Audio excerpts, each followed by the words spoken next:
किसी भी किताब को जब हम पढ़ते हैं, पत्र पत्रिकाओं को पढ़ते हैं या सुबह के वक्त अखबार को पढ़ते हैं, तो कहीं ना कहीं हम उसमें डूब से जाते हैं, खो से जाते हैं। जब हम कहानियों को पढ़ते हैं तो उन कहानियों में ही अपने आप को कहीं ना कहीं बैठा हुआ महसूस करते हैं, उन कहानियों में ही हम गुम हो जाते हैं। तो चलिए, आज मैंने ये सारी बातें इसलिए की क्योंकि आज हमारे जो बेहद ही ख़ास मेहमान हमारे साथ मौजूद हैं वो कोई और नहीं हैं, एक बेहद ही उम्दा साहित्यकार हैं। उनके बारे में क्या कुछ कहूँ, बिहार ही नहीं देश प्रदेश में इन्होंने बिहार का नाम बहुत रोशन किया और इसी के साथ साथ कई सारी लघु कथाएँ और कविताएँ भी लिखी। मैं बात कर रही हूँ विंदेश्वर प्रसाद गुप्ता जी की। सबसे पहले आपका बहुत बहुत स्वागत है हमारे स्टूडियो में। नमस्कार, मैं विंदेश्वर प्रसाद गुप्ता जी। दर्शकों, आप हैं विंदेश्वर प्रसाद गुप्ता और कई सारी पत्र पत्रिकाओं में इन्होंने अपनी लेखनी दी, कई सारी कविताएं लिखी। खास करके सामाजिक बातों पर ये चर्चा करना बेहद पसंद करते हैं और सामाजिक मुद्दों पर कविताएं भी लिखना बेहद पसंद करते हैं। जैसा कि मैंने शुरुआत में ही कहा कि अभी देवी स्वरूपा माँ दुर्गा की आराधना हो रही है और हर घर में जो जननी होती हैं, जो औरतें होती हैं, उन्हें भी पूरे भारतवर्ष में एक देवी की तरह ही पूजा जाता है। और इसी संदर्भ में हमारे आज के बेहद ही खास मेहमान ने कुछ खास लिखा है अपनी कविता के माध्यम से। तो चलिए क्यों ना शुरुआत किया जाए विंदेश्वर जी आज इस कार्यक्रम का एक कविता से ही। तो क्या कुछ कहना चाहेंगे महिलाओं के बारे में और कौन सी कविता आपने लिखी है, रचना की है, उसके बारे में बता दीजिए। जी हाँ, मैं सबसे पहले ये कहना चाहता हूँ कि बेटी के प्रति कैसे लोगों का नकारात्मक भाव आरंभ से रहा है ये मुझे समझ में नहीं आती। मेरी जब बेटी हुई थी तो मैं बहुत काफ़ी आह्लादित हुआ था और मैंने सोचा था कि ये भगवान एक वरदान के रूप में मुझे दिया है। तो जब 1-2 साल की थी तो मैंने एक कविता बेटी पर लिखी थी, तो वो मैं आपको सुनाता हूँ। जरूर। शीर्षक है एक प्यार भरा अनुबंध। एक प्यार भरा अनुबंध। मैं जीऊंगा और खूब जीऊंगा अपनी बेटी की खातिर। मैं जीऊंगा और खूब जीऊंगा अपनी बेटी की खातिर। आखिर मैं जो ऋणी ठहरा उसका, पाने का एक अनमोल सुख अपनी बुझती आंखों में, पाने का एक अनमोल सुख अपनी बुझती आंखों में पाती उसकी चमकती आंखों की रोशनी। कभी शर्माती हुई तो कभी शोक भरी, कभी इठलाती हुई तो कभी शरारत भरी, दौड़कर मेरी सोनी गोद में आने की अकुलाहट, पापा जी की तुतली भाषा में उसका कर्ण प्रिय मधुर स्वर वैसा ही लगता जैसे दूर घाटियों से आती सुरीली आवाज, दुनिया से बेखबर किसी अल्हड़ तरुणी के लोकगीत या किसी मस्त चरवाहे की बांसुरी की लोक धुन या दूर पहाड़ी पर स्थित किसी मंदिर की घंटियां हो। वाह। बजती टन टन टन और झंकृत कर विचलित कर देता क्षण प्रति क्षण, और सम्मोहित हो खींचा चला जाता उसकी ओर। फैल जाते हमारे दोनों बांह, बदहवास हो जाता तब मेरा वर्षों से अतृप्त मन। सीने से चिपक जाती मृग छौने के समान, चंचल पुतलियां दौड़ने लगती उसकी, चुमती बेतहाशा मेरे कपोलों को और एक मौन स्वीकृति के साथ बढ़ा देती वह अपने दोनों गुलाबी बड़े बड़े गाल मेरे होठों के पास। दबाव डालता उसका भोला भाला मुस्कान, बेहिचक पुनरावृत्ति करने की वही प्रक्रिया चुंबन की जिस आशा के साथ साधिकार उसने तुरंत की थी मेरे साथ। सच कहता हूं छू मंतर कर देती तनावग्रस्त व पीड़ित मन मस्तिष्क उसकी भोली निश्चल अबोध किलकारियां। सच कहता हूं छू मंतर कर देती तनावग्रस्त व पीड़ित मन मस्तिष्क उसकी भोली निश्चल अबोध किलकारियां।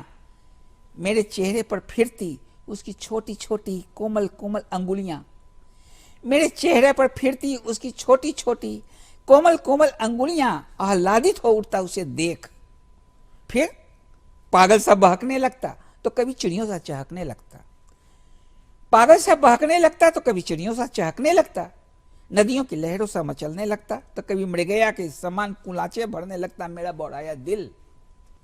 मन को एक अजीब सुकून मिलता, मन को एक अजीब सुकून मिलता जैसे पूरी की पूरी दुनिया के सुखों को पा लिया हो मैंने।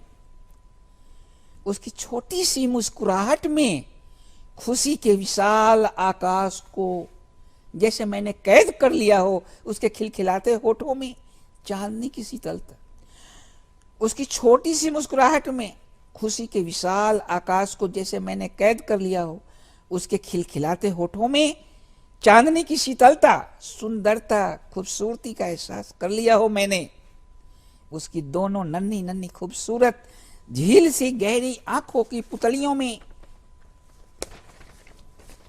किंतु कभी कभी उसे देख न जाने क्यों, कभी कभी उसे देख न जाने क्यों बिछुड़न की किसी अज्ञात शंका भय से, बड़ी होकर ससुराल जाने की या किसी दुर्घटना में मारे जाने की थरथरा उठता मेरा सारा बदन। किंतु कभी कभी उसे देख न जाने क्यों बिछुड़न की किसी अज्ञात शंका भय से, बड़ी होकर ससुराल जाने की या किसी दुर्घटना में मारे जाने की थरथरा उठता मेरा सारा बदन, कांप जाता सिहर उठता मेरा भाव कोमल मन, और दूसरे ही क्षण उमड़ पड़ती सावन भादो मेरी आंखों में। मेरे बहते हुए इन आंसुओं को उसकी नन्ही नन्ही अंगुलियां पोंछती है, उसकी कौतूहल भरी आंखें उदास हो पूछती है बार बार एक साथ कई सारे प्रश्न, और मैं निरुत्तर हो मूर्ख सा देखता रहता हूं एक टकटकी लगाए उसे।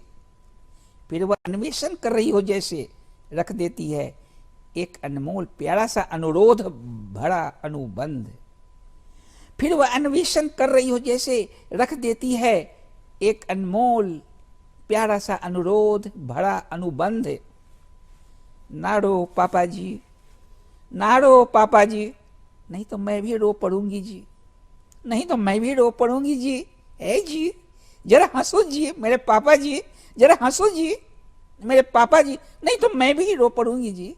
ना रो पापा जी, ना रो पापा जी, नहीं तो मैं भी रो पड़ूंगी जी। क्या बात है, बेहद खूबसूरत।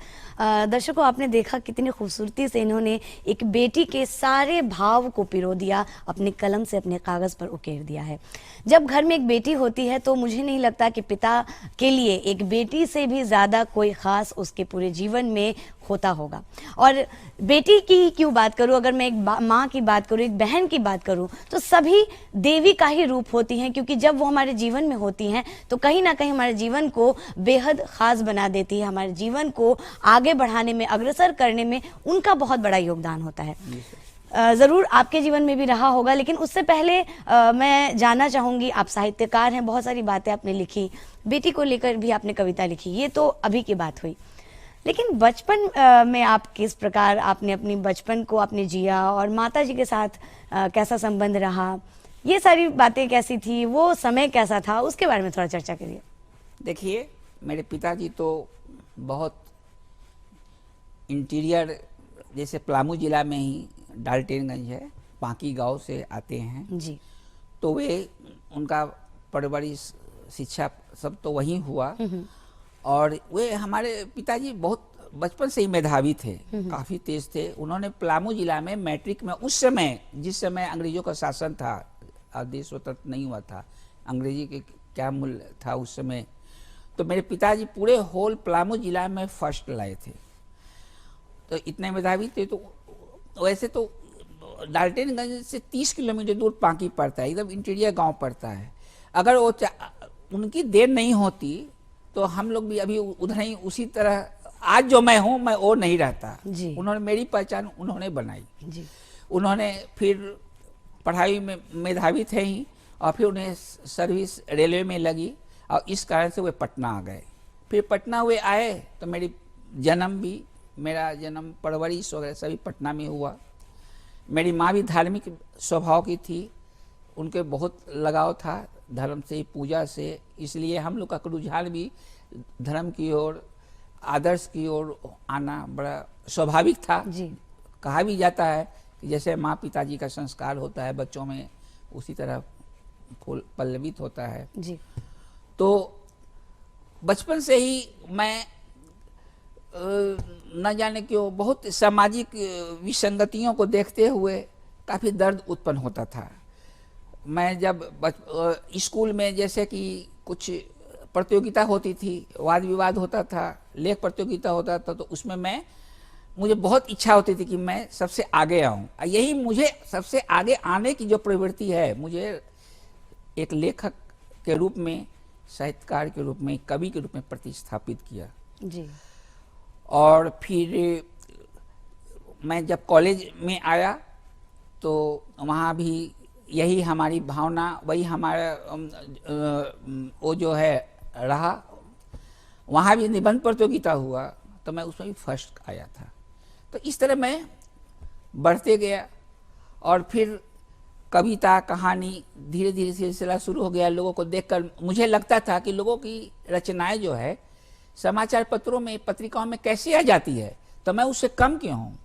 यही भावना जो हमारी थी चैलेंज स्वीकारने की, नहीं उनकी रचनाएं अगर आ सकती है पत्र पत्रिकाओं में तो मेरी क्यों नहीं आ सकती है। तो मैं उसके लायक, उसके समर्थ वैसी रचनाओं का निर्माण करने लगा। क्या बात। और मेरी भी प्रकाशित हुई। ऐसा आज लगता है कि पटना के कोई भी या राष्ट्रीय स्तर की कोई भी समाचार पत्र या पत्रिकाएं ऐसी न होगी जिसमें हमारी रचनाएं न प्रकाशित हुई हो। जी, बहुत अच्छी बात ये आपने बताई। और ये तो आपने बात बता दी कि आपके विवाह के पहले की बात, जीवन में हाँ किस तरीके से आपकी माताजी का सहयोग रहा, पिताजी का सहयोग रहा, पिताजी की बदौलत आप यहाँ तक पहुँचे हैं। बहुत अच्छी बात आपने बोली।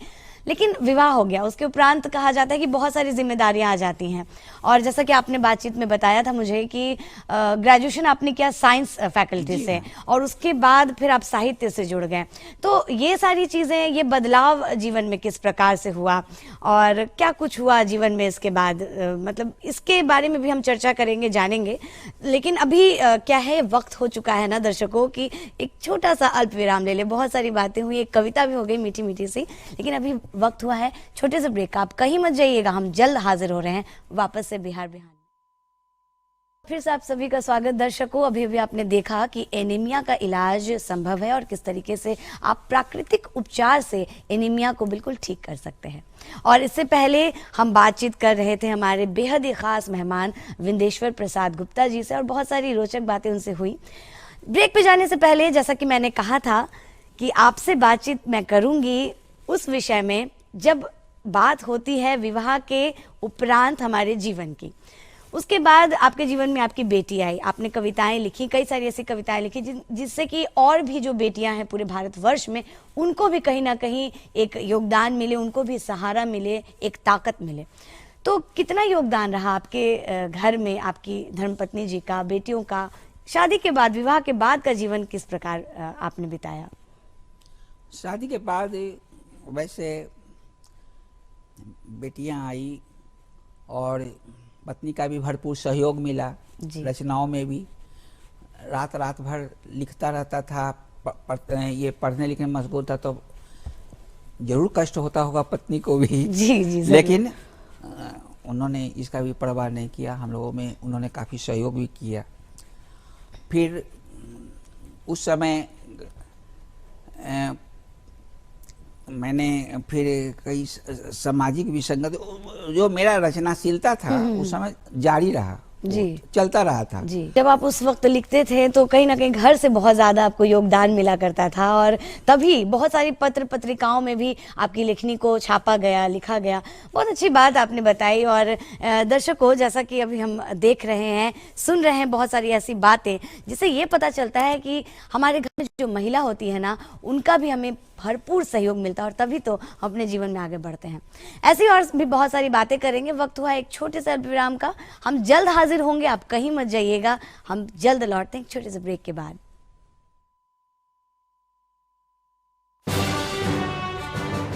मन की बात, माननीय प्रधानमंत्री श्री नरेंद्र मोदी भारत की जनता से साझा करेंगे अपने मन।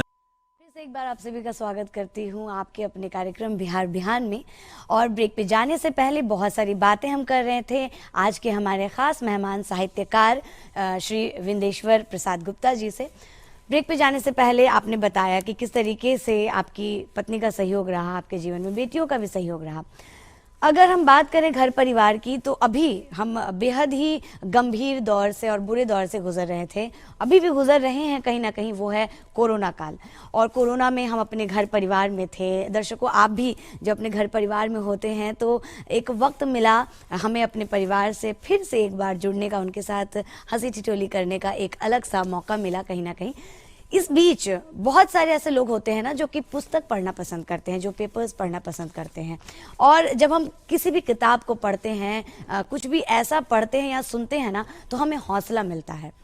तो आपसे ज़रूर जानना चाहूँगी विंदेश्वर जी कि साहित्य का क्या हिस्सा होता है, क्या भागीदारी होती है उसकी एक मनुष्य के जीवन में जब वो कठिन परिस्थितियों में होता है, तो साहित्य उसकी किस हद तक मदद करता है, किस प्रकार मदद करता है, इसके बारे में चर्चा करिए। देखिए, साहित्य ही एक ऐसा चीज है जो मनुष्य को सुसंस्कृत, सुसभ्य बनाता है। जी।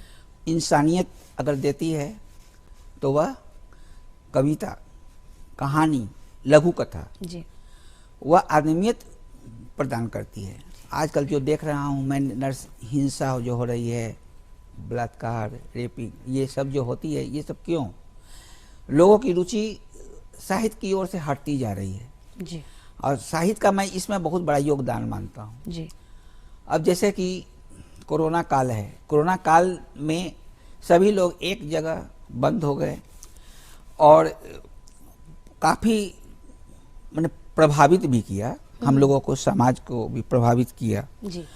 तो अब इतना कोई नहीं जानता था कि इतना लंबा ये समय जाएगा, बिल्कुल समय जाएगा ये कोरोना में। जी। तो सभी लोगों की पुकार हो उठी। जैसे कि एक मैंने कविता लिखी है, जी, जी, उसकी जरूर, 4 जरूर। पंक्तियां दो मैं चार सुनाता पंक्तियां हूँ। जरूर सुनाएं, जरूर। उसमें कि बहुत हुआ कोरोना का ऐसा निर्मम प्रहार, बहुत हुआ कोरोना का ऐसा निर्मम प्रहार, अब तो बंद करो हे ईश्वर उसका अत्याचार। गली मोहल्ले शहर शहर पहुंचा चारों ओर, गली मोहल्ले शहर शहर पहुंचा चारों ओर, कहीं न छोड़ा कोना कोना बिना मचाए शोर। सारा विश्व को आ दबोचा अपने चंगुल में ऐसे, हो निर्दयी बन मानव रक्त पिपासु दानव हो जैसे। स्कूल कॉलेज हुए बंद, बंद हुए हर घर के द्वार, स्कूल कॉलेज हुए बंद, बंद हुए हर घर के द्वार, आना जाना बंद हुआ हर व्यापार। बहुत हुआ कोरोना का ऐसा निर्मम प्रहार, अब तो बंद करो है ईश्वर उसका अत्याचार। यह कैसा परिवर्तन आया, यह कैसा परिवर्तन आया, हुए सभी दूर दूर, आपस में गले गले नहीं मिलने को मजबूर। यह कैसा परिवर्तन आया, हुए सभी दूर दूर, आपस में गले गले नहीं मिलने को मजबूर। चरण स्पर्श करने का हुआ खत्म पवित्र रिवाज, चरण स्पर्श करने का हुआ खत्म पवित्र रिवाज। करे प्रणाम 2 गज दूर से हाथ जोड़कर आज। क्या बात। तो ये तो आपका नकारात्मक, मतलब जो हम लोगों को देखे कि कोरोना कितना हम लोगों को क्षति पहुंचाई है, बिल्कुल, कितना ये वे में जितनी भी परेशानियां हुई कोरोना काल में, जी, वो आपने उसमें लेकिन जो अब दर्शाया। इसको मैं सकारात्मक रूप में ले गया हूँ। जी, जी, जी, कि जरूर। कोरोना कैसे हम लोगों के लिए एक तरह से बेनिफिशियल भी साबित हुई है। बिल्कुल बिल्कुल। जैसे कि जो होना था होने को मंजूर था, जो होना था होने को मंजूर था, वो तो हो गया। कोरोना को आना था वह आ गया। अब तो कोरोना संकट से सीखो ना, जो होना था होने को मंजूर था वह तो हो गया। जो अब तक कोई ना कर सका वह कोरोना संकट ने करा दिया, जो अब तक कोई कर ना सका वह कोरोना संकट ने करा दिया। परिवार, समाज और देश का कौन कहे, पूरे विश्व को एक सूत्र में पिरो गया। परिवार, समाज और देश का कौन कहे, पूरे विश्व को एक सूत्र में पिरो गया। ममता व एकता का पाठ पढ़ा गया, ममता व एकता का पाठ पढ़ा गया। वसुधैव कौटुंबकम की भावना सिखा गया। जो होना था होने को मंजूर था वह तो हो गया, कोरोना को आना था वह आ गया। जो अब तक कभी हो ना सका, जो अब तक कभी हो ना सका, वह कोरोना संकट में हो गया। प्रकृति अपने प्राकृतिक रूप में आ गई, जी। प्रकृति अपने प्राकृतिक रूप में आ गई, अब पर्यावरण का पाठ पढ़ा गई।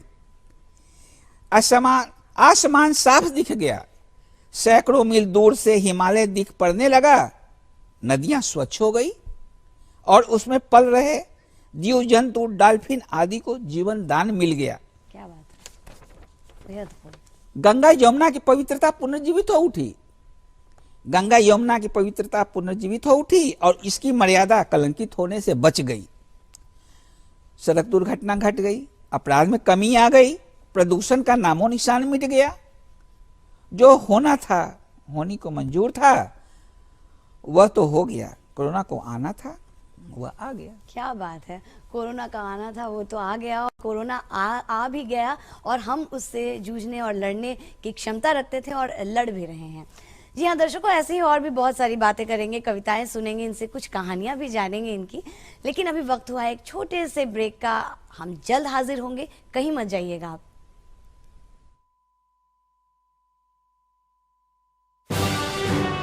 ब्रेक के बाद एक बार फिर से आप सभी का स्वागत है दर्शकों, और हम बात कर रहे हैं आज हमारे बेहद ही खास मेहमान विंदेश्वर प्रसाद गुप्ता जी से, और उनसे जान रहे हैं साहित्य के कई सारे गुर।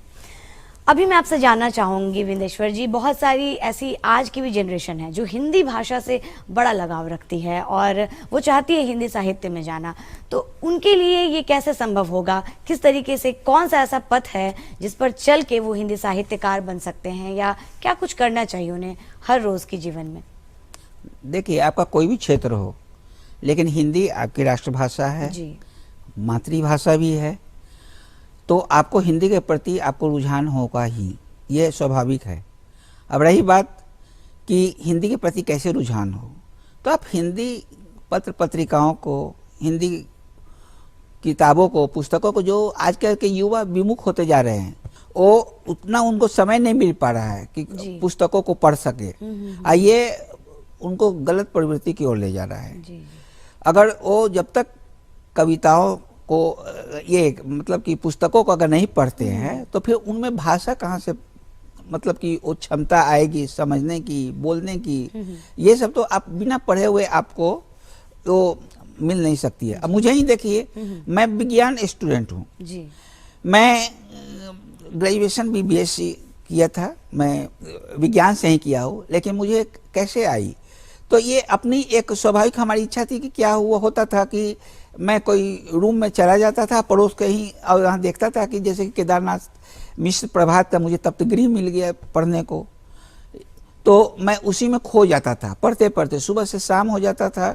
या कुछ और, मन्नू भंडारी हुआ, शशि प्रभा शास्त्री हुई, ये ममता कालिया हुआ, इन लोगों की पुस्तकें मुझे बहुत प्रभावित करती थी, उनकी कहानियाँ प्रभावित करती थी। तो इसलिए इसी तरह मुझे वो साहित्यकार एक्टिविटी की तरफ, जो साहित्यिकता के प्रति मैं रुझान हो गया, और फिर मैं उसी, तो आजकल के पीढ़ी को मैं यही कहूँगा कि आज भी बहुत अच्छे अच्छे रचनाकार हैं, जो कि आप उनकी अगर कहानियाँ, कविताएं, यदि आप अपने आप को है ना कंसंट्रेट कीजिए, आप बहुत ऐसी चीज़ें जो से आप दूर भाग जाते हैं, तो आप है जब पढ़ेंगे, मन लगाएंगे, दिल लगाएंगे, राष्ट्रभाषा हिंदी के प्रति आपको जो स्वाभिमान होगा है, तो उसके लिए राष्ट्रभाषा हिंदी को आपको अपने व्यवहार में लाना होगा।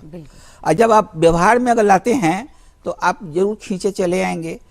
और यह खैर अभी तो हमारी ये हिंदी की, मैं कहूँगा कि वो पूरा वो अधिकार उनको नहीं मिल पाई है हिंदी को, जो मिलना चाहिए। तो इसके लिए हम लोग काफ़ी प्रयासरत है। हमारा बिहार हिंदी साहित्य सम्मेलन भी है, ये बराबर उत्तरोत्तर उसका कदम बढ़ता जा रहा है कि कैसे हिंदी को हम एकजुट वो स्थान दिलाए जो कि वो नहीं मिल पा रहा है। बिल्कुल बिल्कुल। तो दर्शकों, जैसा कि बताया अभी विंदेश्वर जी ने कि अगर आप साहित्य में रुचि रखते हैं, या आपके घर में आपके बच्चे हैं या आपके भाई बहन हैं, वो चाहते हैं कि वो हिंदी साहित्य में अपना करियर बनाना, तो ज़्यादा कुछ नहीं करना है। जो भी अखबार हैं, जो भी पत्र पत्रिकाएं हैं, या फिर जो अच्छे लेखक हैं, उनकी पुस्तकों को ज़रूर पढ़ें और बड़े ही गौर से पढ़ें, ताकि उनके लिखने और लेखनी का ढंग आपको पता चले। उसके साथ ही साथ जैसा कि विंदेश्वर जी ने मास्टर्स भी किया है हिंदी से, तो आप वो भी कर सकते हैं। और भी कई सारे ऐसे रास्ते हैं, जैसा कि इन्होंने कहा कि दूरदर्शन और आकाशवाणी भी आप सुने और निरंतर सुने। इसलिए सुने ताकि उसको सुनने से भी आपको पता चलेगा कि हिंदी की हिंदी के कई सारे ऐसे शब्द हैं जिसके बारे में आपको ज्ञान होगा। ये सारी चीज़ें करनी बेहद ज़रूरी है अगर आप हिंदी साहित्य में रुचि रखते हैं। ये तो बात हुई आपके करियर की दर्शकों, लेकिन अगर हिंदी भाषा की मैं बात करूँ ना, तो आज भी पूरे विश्व में सर्वाधिक बोले जाने वाली भाषाओं में से एक है हमारी हिंदी भाषा। और जब हम किसी के भी समक्ष हिंदी भाषा बोलते हैं तो बेहद ही गौरवान्वित महसूस करते हैं। जरूर।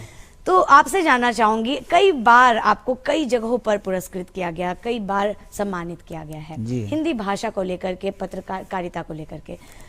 जब हिंदी भाषा की बात आती है तो आप किस तरीके से स्टैंड लेते हैं अपनी भाषा के प्रति, किस तरीके से मुखर होकर आप बोलते हैं हिंदी भाषा के प्रति? मैं तो, मेरी जितनी रचनाएं हैं वो तो हिंदी में ही लिखता हूँ। जी। और सबसे पहले सम्मान तो हमें बिहार हिंदी साहित्य सम्मेलन के द्वारा ही मिला। जी जी। फिर पल्लवी विश्वास जी की एक महाकवि काशीनाथ पांडे शिखर सम्मान है, उन्होंने भी मेरी पत्रकारिता, रचनाशीलता, साहित्यिकता को देखते हुए बहुत गौरवान्वित हुई और उन्होंने ही जो पूरे राष्ट्रीय स्तर पर वो सम्मान है वो उन्होंने मुझे साहित्य के क्षेत्र में, पत्रकारिता के क्षेत्र में प्रदान किया। जी, जी, जी। तो कहने का अर्थ है कि मैं काफ़ी लिखा हूँ। सबसे बड़ी बात है कि मुझे रंगमंच की ओर भी मुझे शुरू से ही, बचपन से ही लगाव रहा। बचपन में ही ये दुर्भाग्य से मेरी माँ चल बसी। उस समय मेरे सभी भाई बहन छोटे थे। मुझे मेरे कंधे पर ही भार आ पड़ा। जी जी। तो मैं जब रंगमंच में जाता था तो उसमें जो भावनात्मक रूप से जो अभिनय होता था वो मुझे खींच लाए और मैं कभी ऐसा होता था कि मैं रो जाता था उन अभिनय को देखकर।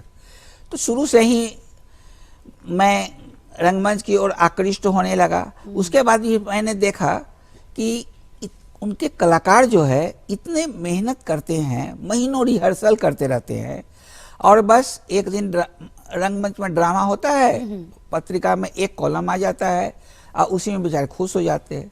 तो मुझे ये बहुत बात खलती थी कि जब रंगमंच के कलाकारों का इतना बड़ा, इतना समय निकाल कर अपनी मैं जो दैनिक कार्य होते हैं उसमें से बचाकर इतना मेहनत करके जब करते हैं। और एक बार एक हमारे गुप्तेश्वर जी हैं बिहार आर्ट थिएटर के, उन्होंने भी अपनी पीड़ा सुनाई कि देखिए बिंदेश्वर जी, हम लोग तो इतना कई महीनों करते रहते हैं रिहर्सल और ड्रामा करते रहते हैं, नाटक करते रहते हैं। अब पत्र समाचार पत्र में बस एक कॉलम निकलता है और उसमें अगर मंत्री को बुलाते हैं और किसी को बुलाते तो पूरा उनका भाषण निकलता है। और इस अवसर पर यह नाटक हुआ तो मैं उनकी पीड़ा देख मैं इतना पीड़ित हुआ, आह्लादित हुआ। मेरा संवेदनशील जो मन है कि मैंने सोचा कि अब ठीक है, अब मैं ही इस कार्य को पूर्ति करूंगा।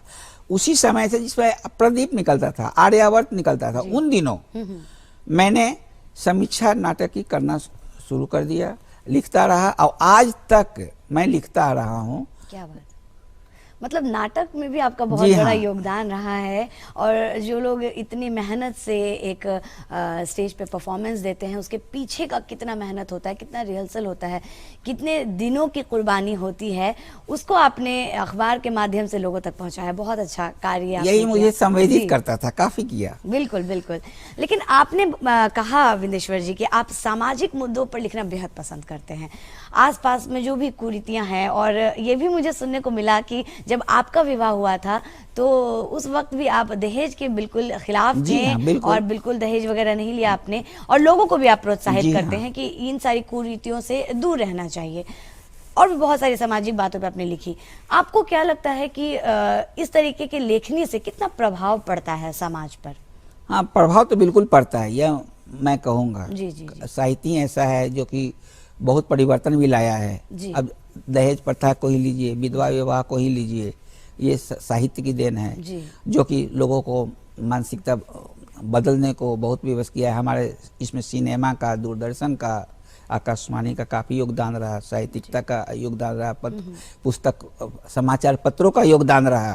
जी। विशेष रूप से समाचार पत्रों का मैं मानूंगा, इसलिए कि अब तो बहुत आगे समाचार पत्र निकल गए हैं जो कि लोगों के हरेक मानसिकता पर, चाहे वो साहित्य हो चाहे स्वास्थ्य हो, सभी को वो मैंने एक समझिए कि अभी सबसे अच्छा दोस्त मित्र बन गया है समाचार पत्र, जो कि आपको लगता है कि वो हम सफर कैरियर को भी वो लेता है।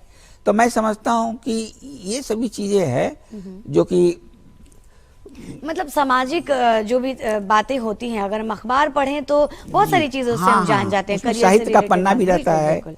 सारी चीजें उसमें रहती हैं, तो इसीलिए आप शायद कहीं ना कहीं समाचार पत्रों में आपकी लिखनी की बड़ी रुचि आपकी होती है।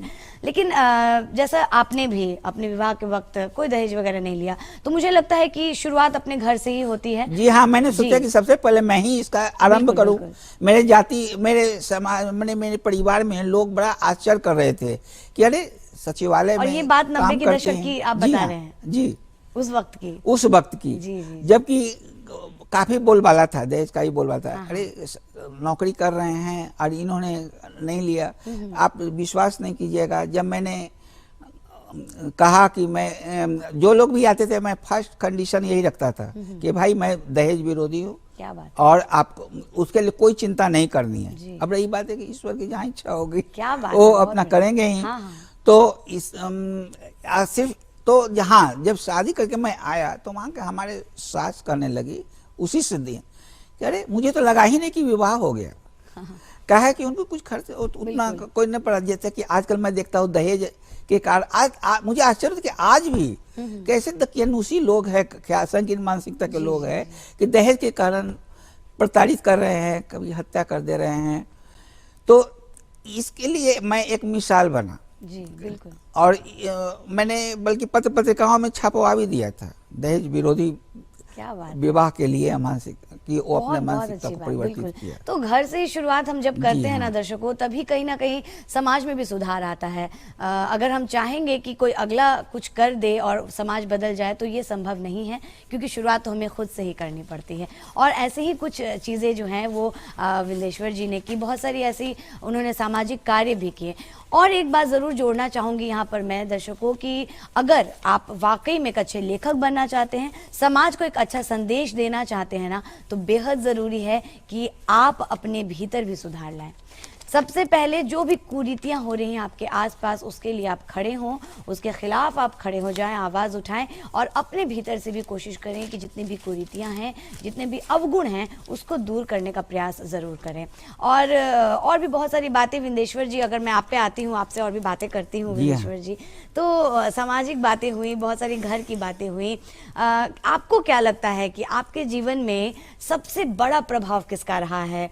अगर मैं आपके परिवार की बात करूँ तो सबसे बड़ा प्रभाव किसका पड़ा आपके ऊपर, जिससे मिलने के बाद या जिसके जीवन में आने के बाद आपकी लेखनी में चार चांद लग गए हों? मैं तो वैसा नहीं समझता हूँ कि घर परिवार वालों से उतना प्रभाव पड़ा हो, लेकिन मैं बाहर गया तो समाज के जो विसंगतियों को मैं देखते रहा, तो मतलब समाज का ज्यादा प्रभाव पड़ा, समाज का बहुत ज्यादा प्रभाव पड़ा। इसका मतलब आप बेहद गौर से सामाजिक चीजों को देखते होंगे, काफी, और पढ़ते होंगे उन सारी चीजों को। जैसे कि मेरी अभिव्यक्ति थी कि समाज की विसंगतियां पारिवारिक नैतिक अवमूल्यन तथा मानवीय असंवेदनशीलता आदि से परिपूर्ण घटनाओं को देखकर जब दिल में पीड़ा घनी हो जाती है, तो दिल से उठती टीस को शब्दों में गूंथ कर कलम के द्वारा कोरे कागज पर उतार देता हूँ, तभी मन को शांति मिलती है। इसे यूँ कहा जा सकता है, लेखनी मेरी जिंदगी के जीवित रहने का एक महत्वपूर्ण, एक सशक्त माध्यम है। अर्थात यदि कहा जाए कि लेखनी जिंदा रहने का एक सबूत तथा प्राण रक्षक आवश्यकता का रूप अख्तियार करिए तो कोई अतिशयोक्ति नहीं होगी।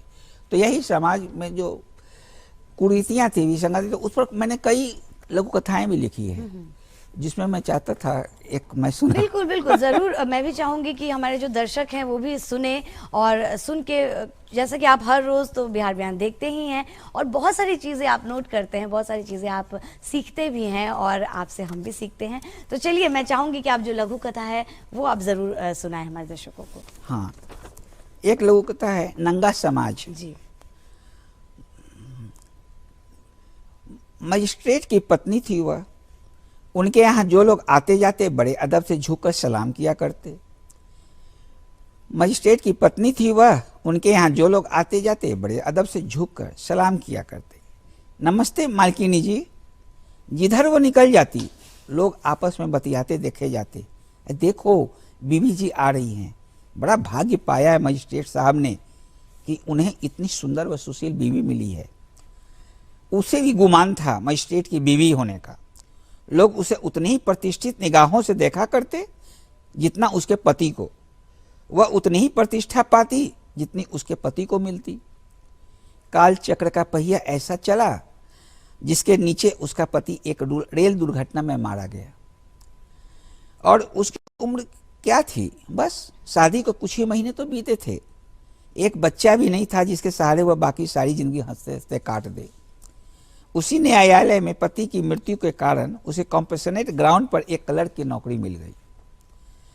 अब समाज के वही लोग जो उनसे आंख नहीं मिलाया करते, उसकी बातें लेकर गंदे गंदे असभ्य तरीके से अश्लील मजाक किया करते।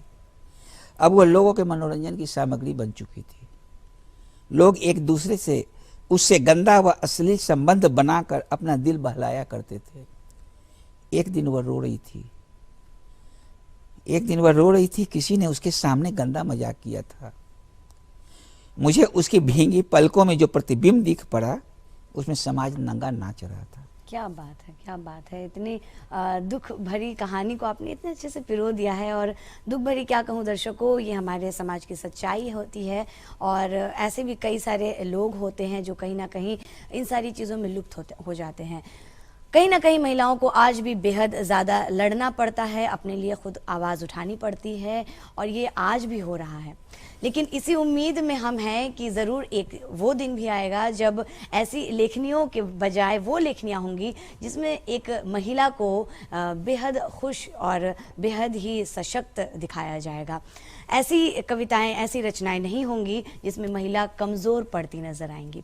बहुत सारी बातें आपसे हुई विंदेश्वर जी, बहुत अच्छा लगा आपसे बात करके। इतनी कविताएं, लघु कथाएं और क्या कुछ आपने नहीं सुनाया हमारे दर्शकों को। बहुत सारी अच्छी अच्छी बातें बताई हैं। बहुत बहुत आपका धन्यवाद, आभार करना चाहूँगी आज हमारे स्टूडियो में आने के लिए और इतनी सारी बातें साझा करने के लिए। तो अभी हम बात कर रहे थे विंदेश्वर प्रसाद गुप्ता जी से, साहित्य पर बहुत सारी चर्चा कर रहे थे और साहित्य में करियर भी कैसे बना सकते हैं उसके बारे में भी हमने बहुत सारी बातें की। अब वक्त हो चुका है आपके प्यारे प्यारे ख़त हम तक पहुंचाने का। तो ज़रा सा भी देर मत करिए, उठाइए अपना कागज़ और कलम या अपना मोबाइल फ़ोन और नोट कर लीजिए हमारा पता। हमारा पता है कार्यक्रम बिहार बिहान, डीडी बिहार, दूरदर्शन केंद्र, फ्रेजर रोड, पटना 8,01,000। जी हाँ दर्शकों,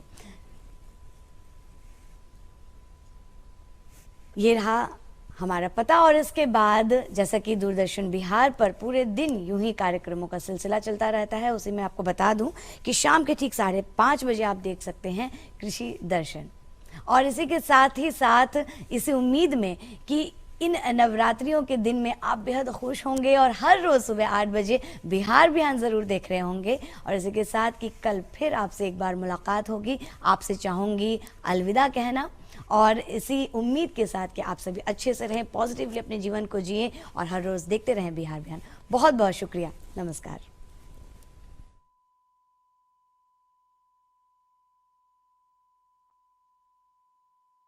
संकल्प लिया